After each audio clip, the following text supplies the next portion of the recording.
Esta mañana quisiera con vosotros pensar en esta serie y llegar a la última parte que hemos llamado Cuando tienes ganas de tirar la toalla, cuando quieres tirar la toalla.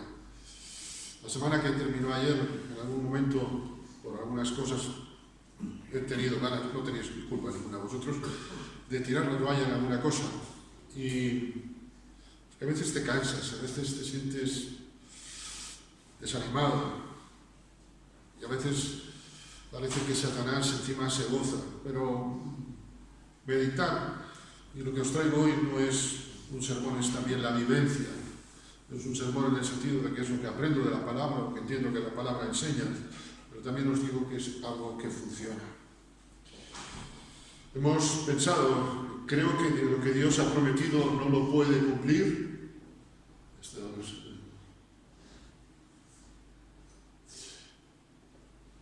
Creo cuál es mi problema demasiado difícil para que Dios lo solucione. Y en la última sesión pensábamos hace 15 días de dónde me viene el desaliento y la sensación de derrota. Precisamente quiero llevaros a 1 de Timoteo, capítulo 6, versículo 12, que tenemos en pantalla. 1 de Timoteo, capítulo 6 y versículo 12. Dice el apóstol Pablo: Timoteo vivía en una sociedad pagana como la nuestra, una sociedad idólatra. Allí es donde estaba, en Éfeso es donde estaba la famosa Diana. Era la virgen, digamos, con todo respeto lo digo, del sitio, que diríamos hoy en nuestro contexto cultural y social. Y las presiones sobre Timoteo, un hombre que incluso tenía problemas estomacales, le había afectado a la salud. Pablo le dice: pelea la buena batalla de la fe, no cualquier batalla, porque vivimos en esa lucha constante contra el enemigo. Echa mano de la vida eterna, a la cual asimismo fuiste llamado, habiendo hecho la buena profesión delante de Dios y delante de muchos testigos. Quisiera esta mañana pensar precisamente: he peleado la buena batalla. Cuando tengas ganas de tirar la toalla, mi hermano, mi hermana, pregúntate esto: ¿he peleado la buena batalla? Como varias veces he dicho, y es lo que entiendo en la Escritura, Dios no te pide, Dios no me pide perfección. Dios lo que nos pide es entrega, es consagración. Voy a deciros algo que puede parecer, yo sé que algunos a lo mejor esto pueden decir: ¡ay, es imposible! No es ningún pecado tener ganas de rendirnos. Bastante mal lo pasa ya uno cuando a veces tiene ganas de tirar la toalla, como el boxeador. Y veo muchos personajes, y citaremos algunos, que tuvieron ganas de rendirse, pero no por eso pecaron. Recordamos a Elías: viene de la victoria sobre los sacerdotes de Baal y después le entra una depresión, permitidme, de caballo, y tiene ganas de rendirse. Pero Dios le habló y le mandó cuervos con carne. La antítesis de la carne con los cuervos, ¿verdad? Un animal carroñero, pero le trajo bendición, porque Dios usa los medios más insospechados. Mi madre decía, me recuerdo cuando nos hablaba de esto en la escuela dominical, que Dios tiene camareros muy especiales. Dios a veces manda camareros llamados cuervos, pero Dios siempre provee para nosotros. Los discípulos, después de la muerte de Jesús, se sienten frustrados, y Jesús no les recrimina cuando se los encuentra, no les recrimina su actitud, sino que ¿qué hace? Les provee de la pesca milagrosa, Juan capítulo 21. Incluso Pablo, cuando ya va en camino en el barco, va para Roma, ¿verdad?, recibe visión de Dios. Él estaba desanimado y es reconfortado. Incluso nuestro Señor Jesucristo en Getsemaní dice: mi alma está muy triste, y clama incluso: Señor, si es posible, pase de mí esta copa. Como Elías, como Pablo, como tantos otros, el mismo Jesús, como los discípulos, tenemos que reconocer que el primer paso para la victoria es reconocer nuestra situación. Cuando los discípulos se conocieron, cuando Jesús se conoció, cuando el mismo Elías se conoció cómo estaba, ese es el primer paso de la victoria. Se dice que un enfermo no se puede sanar si no reconoce que está enfermo. Hay mucha gente, yo tenía un cliente hace años que decía, el tabaco es malo, el tabaco es horrible. Y me lo decía con un paquete en el bolsillo y con otro en la mano y fumando. Una cosa es saber y otra cosa es reconocer mi situación. La pregunta que surge en esta mañana, ¿por qué rendirnos si sabemos que en Cristo somos más que vencedores? Como nos recuerda el apóstol Pablo precisamente a los romanos, allá en 8:37, en Cristo somos más que vencedores. Somos más que vencedores en Cristo por los méritos de Cristo. Somos más que vencedores no porque seamos mejores personas. El apóstol Pablo dice, yo era lo mismo que los demás, éramos lo mismo que los demás. Somos más que vencedores por los méritos de Cristo y aferrándonos por fe a los méritos de Cristo. Yo espero que todos en esta sala y los que nos siguen por internet hayan hecho esta decisión de fe, de hacer suyo los méritos de Cristo, porque es la única forma, como nos decía antes Natalia, de ser salvos. Lo demás son historias. No se trata de lo que yo creo, sino de la acción de Dios en mi vida. Y cuando hago por fe los méritos de Cristo, me beneficio de ellos, como dice Juan, somos entonces hijos de Dios. Tú y yo somos más que vencedores porque somos hijos del Rey de la Victoria. Amén. Y a mí me gusta mucho como Juan lo dice en su primera epístola, capítulo 3, versículo 1. Mirad cuál amor nos ha dado el Padre para que seamos llamados hijos de Dios. Es decir, fíjate, alucinante como el Señor nos ama, que ahora somos hijos de Dios. Esto, permitidme decir un lenguaje coloquial, fíjate qué genial es esto, es alucinante esto, no tiene palabras. Precisamente por eso somos más que vencedores. Somos más que vencedores porque los hijos de Dios reflejamos al victorioso y reflejamos al victorioso también en nuestras luchas. Igual que Jesús fue vencedor en todo, incluso desde el comienzo de su ministerio. Recordamos la tentación, los 40 días en el desierto. Desde el comienzo Jesús no fue solamente vencedor en la cruz, Jesús fue vencedor desde el primer momento. Cuando leemos el Evangelio, estamos meditando los miércoles el Evangelio de Marcos, vemos como cada vez que estaba Jesús en un momento hermoso, venían allí la alegría de la huerta, los fariseos. Los fariseos eran la guinda, eran la novia de todas las bodas, ¿me entendéis? Y venían a buscar a Jesús, a derrotar a Jesús, y Jesús siempre venció, porque buscaba la presencia de Dios. Somos más que vencedores, como diría Moisés en el Éxodo capítulo 14, versículo 14, porque el Señor pelea por nosotros. No es por mi fuerza, sino por mi espíritu. No es por fuerza, no es por caballos. Meditamos, creo recordar el jueves pasado, el versículo final, ¿verdad?, de la reunión de oración en Zacarías. Es por la fuerza del poder de Dios. Recuerda un momento, yo en estos días ha sido para mí de mucha bendición. Goliat y los filisteos. Conocemos esta escena. El ejército de Israel por un lado, los filisteos por otro, y la tecnología última que tenían de guerra no era un tanque, era Goliat.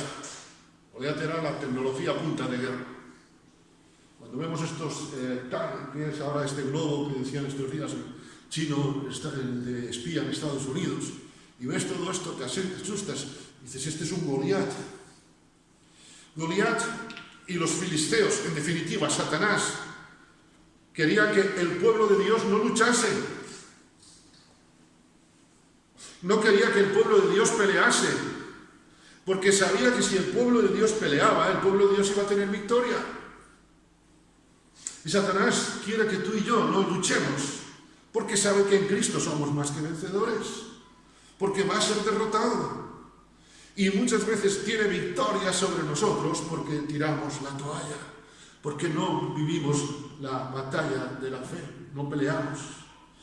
El pueblo de los filisteos y Goliat querían que el pueblo de Dios se sintiese derrotado sin luchar. Y eso sí que es una derrota. Antes de empezar la reunión le preguntaba a David, nuestro futbolista number one de la iglesia, ¿cómo terminasteis el domingo pasado? 4-0, perdimos. Pero no lucharon. El problema es cuando no se lucha. Eso sí que es una derrota. Otro día ganaremos. Pero si tú no luchas hoy, eres un derrotado ya de antemano. Los filisteos y Goliat querían sobre todo que el pueblo de Dios olvidase su condición. Y la condición del pueblo de Dios, si permitidme la redundancia, es que era un pueblo de Dios. Mirad cuál amor nos ha dado el Padre para ser llamados hijos de Dios. Satanás quiere que tú y yo abandonemos, que nos olvidemos que somos hijos de Dios. Satanás, los filisteos, Goliat, querían que el pueblo de Dios se sintiera como cualquier otro pueblo. Y como dice Pedro, si mal no recuerdo, somos un pueblo especial, llamados para anunciar las virtudes. Somos un pueblo especial. Los filisteos, Goliat, querían que el pueblo de Dios fuese un pueblo normal. Y eso es lo que Satanás quiere hacer con su iglesia. Eso es lo que Satanás quiere hacer contigo y conmigo. Y por eso a veces tenemos tantas ganas y tristemente también abandonamos. Goliat y los filisteos querían que el pueblo de Dios fuera el pueblo del fracaso y no el pueblo de la victoria. Y sabían, porque sabían de la fama. ¿Recordáis que cuando Israel iba por el desierto todos le tenían miedo porque sabían que Israel era un pueblo de victorias? Pero dijeron, aquí se les acaba, esto es del currículum, se les acaba. Y eso es lo que Satanás quiere hacer contigo y quiere hacer conmigo. Ojalá cuando el enemigo, como a Jesús, venga a atacarnos, estemos dispuestos a enfrentarnos, porque en Cristo somos más que vencedores. No tiremos la toalla. Tenemos que pelear esa batalla, una batalla buena. Y permitidme el juego de palabras. Si tenemos que tirar algo, que sea como David, una piedra de victoria y no una toalla de derrota. Pelear la buena batalla no es haber hecho todo lo mejor que sabíamos. Esto le pasó, recordáis a Elías. Pelear la buena batalla no es hacer todo lo mejor que yo sabía, que creía, sino que es, dice nuestro versículo, tú pelea la buena batalla. ¿Y cuál es la herramienta? ¿Cuál es el instrumento? ¿Cuál es el arma? ¿Mi conocimiento? No. Echa mano de la vida eterna. ¿Te imaginas que los soldados fueran a la guerra sin armas? Sería un despropósito. Es que nosotros somos mejor que nosotros. Déjate de historias. Dejémonos de historias. Si no echamos manos de la vida eterna, estamos echando mano, en definitiva, de la corrupción, de la muerte. Muchas derrotas, mucho desánimo del creyente viene dado no porque la vida eterna no funcione, sino porque no echamos manos de ella. Porque queremos vencer problemas espirituales con armas carnales. Yo no estoy diciendo que lo hagamos de mala voluntad, ni mucho menos, pero las cosas espirituales, y tenemos una lucha constante. Yo diría que en 3 palabras, constante. Contra Satanás. Y la lucha espiritual se vence solamente echando mano de la vida eterna. Muchos derrotas, muchos desánimos, quería decir, del creyente vienen dados porque hemos hecho cosas buenas, pero no hemos luchado con la fuerza de Dios. Y buscamos herramientas humanamente quizá muy importantes, muy buenas, pero nos olvidamos que nuestra lucha es muy diferente. Que Satanás está empeñado, y hoy lo hemos visto con esto mismo del micrófono. Dios nos ha dado tranquilidad, pero Satanás quiere, digamos así, asistir a la reunión. Yo no quiero ver tampoco una botella de Coca-Cola en cada esquina, entendedme, por favor. Como se suele decir, no quiero ver un demonio en cada Coca-Cola, no se trata de eso. Pero sí que tenemos muchas. Primero interesante que este culto de esta mañana no vaya bien, es Satanás. Por eso nos aferramos al Señor, a su poder. Echar mano de la vida eterna es tener una vida de oración. Las victorias grandes, pequeñas, solamente se obtienen de rodillas. Y el rodillarnos es orar en humildad. Que también podemos orar en plan orgulloso. Recordamos la parábola del fariseo y el publicano, ¿verdad? El fariseo tenía una oración, todos en la iglesia decían amén, pero era una oración que no llegaba más arriba del techo. Las victorias, grandes o pequeñas, se obtienen de rodillas, porque la humildad es lo que nos da victoria en el Señor. Humillaos ante la poderosa mano del Señor y Él os exaltará. Él nos dará la victoria. Echar mano de la vida eterna es tener una vida de meditación de la palabra de Dios. Un guerrero, un luchador, sin alimentar bien, es un derrotado. Los deportistas guardan una estricta dieta. Es curioso que gran parte de la derrota de las tropas alemanas en la Segunda Guerra Mundial no vino porque los demás ejércitos fueran muy buenos, que lo eran. No vino porque tuvieran mal armamento. Y esto es un dato histórico. Gran parte de la derrota de los alemanes en la Segunda Guerra Mundial vino porque las tropas estaban pasando hambre. No fatiguita, no tenían ganas de comer, tenían hambre. Porque una cosa es tener hambre y otra cosa es tener ganas de comer. A las dos todos tenemos ganas de comer. Si tuviéramos una semana sin comer, entonces tendríamos hambre. Y tú te imaginas a los pobres soldados allí muriendo como chinches, y muchos de ellos incluso tuvieron, y estos son datos históricos, que practicar canibalismo. A tal desesperación llegaron. Y a veces los creyentes, sí, el domingo voy, el predicador, bueno, te toca el de hoy, es más apañado. Pero hermano, si no nos alimentamos cada día, yo no me imagino comer solamente un poquito los domingos, o un día a la semana. En casa nada más que comemos el lunes a las 12. Un poquito y ya está. Y el resto de la semana a verlas bien. Hermanos, ¿entendéis lo que os quiero decir, verdad? Dedicamos tiempo a la lectura, a la meditación, a la palabra, porque si no nos alimentamos, un guerrero con el estómago espiritual vacío es un guerrero derrotado. Y Cristo me llama a ser más que vencedores. Y por eso Jesús dice, yo soy ¿el qué? El pan de vida. Y he venido para que tengan vida a ratos, en abundancia. Echar mano de la vida eterna, como apuntaba hace un instante con la oración, es una vida de adoración. Porque la adoración no es un cántico, la adoración es humillación.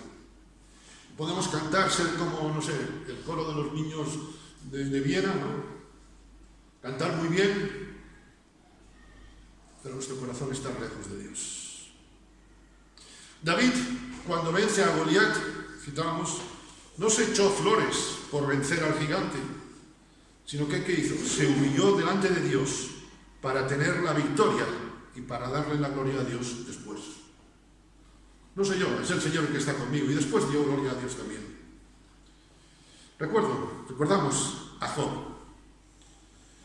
Job tuvo la experiencia que nos queda como ejemplo, nos queda todo un libro. Si quieres ver un hombre que no tiró la toalla en momento alguno, ese es Job. Job se vio atacado por Satanás en diferentes formas. En el frente familiar, los hijos. Está uno hablando, ya un siervo hablando, ya viene y le hablan de los hijos. Y entra el otro, parecía como si tuviera una cámara oculta. El Job podría sentirse en un momento, le saltaron todas las alarmas, no había por dónde pillarlo. Pierde toda la familia, pierde todo lo económico. Hay una frase que dice que los seres humanos olvidamos antes la pérdida de un padre que la pérdida del patrimonio económico. Y es cierto. Job pierde todo. Incluso en su familia con la mujer. Yo no creo que fuera mala, simplemente, mira, muérete ya, maldice a Dios. Job, es que lo mejor es la eutanasia, está como estás. Sería un consejo quizá actual, pero Job no pierde, no tiene ganas de tirar la toalla. La reputación social de Job. Bueno, y después los amigos. Los amigos no eran amigos, los amigos eran 3 prendas. Y sabéis, ¿no? ¿Qué 3? Amigos que tenían conocimiento de la Escritura. Los amigos de Job tenían un tremendo conocimiento de la Escritura, pero no tenían presencia de Dios en su vida. Porque podemos conocer desde Génesis 1 hasta Apocalipsis 22, toda la Biblia, incluso en varias versiones y todo, pero no tener a Dios en nuestra vida. Hay teólogos, y no es ninguna broma, que se declaran ateos. Queridos hermanos, pidamos a Dios nunca ser como los amigos de Job, para no ser para nadie como esos amigos, porque muchas veces, tristemente, usamos versículos que en vez de ser una venda para el corazón del necesitado, son un cuchillazo para el alma desesperada. Y la salud de Job, me diréis, que ni siquiera con una teja se podía aliviar. Usaría todas las pócimas, todas las pomadas que podría, nada tenía alivio. Pero dice la Escritura que en ningún momento Job maldijo a Dios, en ningún momento Job quiso tirar la toalla. Y dice, y espero que eso sea una realidad en ti y en mí, que su postrer estado fue mejor que el primero. Esa es la promesa que tú y yo también tenemos. Podemos tener muchas razones para tirar la toalla. Cuando todo aconsejaba rendirse, Job permaneció fiel. Ser fiel hasta la muerte, ser fiel en un mundo infiel, ser fiel cuando hay tantas razones, a veces tantas razones para abandonar, es duro. Y yo te daré la corona de la vida. No hay corona de vida sin lucha. No hay corona de vida cuando abandonamos. Os decía al principio, esta semana he tenido que vivir este texto en primera persona. Y una mañana que me levanté con ganas de abandonar cierta cosa, y el texto en esa mañana que leí, saber que vuestro trabajo en el Señor no es en vano. Vamos, la toalla sigue seca. Sigue a veces húmeda por el sudor, pero ahí estamos. Queridos hermanos, concluimos esta serie. Concluimos esta serie que hemos tenido. A veces nos vamos a encontrar con nubes y nada más que vemos como la imagen, una nube negra sobre nosotros. Tenemos el paraguas de la salvación. Cuando tengamos ganas de rendirnos, preguntémonos, ¿creo que lo que Dios ha prometido no lo puede cumplir? ¿Es mi problema demasiado difícil para que Dios lo solucione? ¿De dónde me viene ese desánimo y esa sensación de derrota? Y finalmente, ¿he peleado la buena batalla? La batalla en el Señor no es cualquier batalla, es una buena batalla. ¿Sabes? Con esto termino. Cuando tengas ganas de abandonar, recuerda lo que en un momento que quizá tú y yo hayamos hecho igual. Alguien le dijo, Señor, ya el cuerpo lleva varios días aquí, además, cheira, hiede. El olor a muerto es una de las peores cosas que hay, ¿verdad? ¿Y qué le dice Jesús a Marta? ¿No te he dicho que si crees verás la gloria de Dios? Tenía mi reflexión terminada, preparada. Disculpa que me emocione. Para mí esto fue, con el otro texto que acabo de citar en 1 Corintios, fue la patada para seguir adelante, fue el mano de Dios. Yo me acojo a esta promesa. Espero que cada uno de vosotros también. Y ahora la responsabilidad está en vosotros. ¿Tienes ganas de tirar la toalla? Recuerda, cuando todo parece muerto, cuando todo parece que no hay vuelta de hoja, Jesús se acerca a tu corazón, como hizo conmigo en estos días. Se acerca a tu oído y te dice: Jonathan, Víctor, Rebe, Eduardo, ¿no te he dicho que si crees verás la gloria de Dios? Pongamos el paraguas, porque el sol del Señor está detrás. Que Él nos bendiga.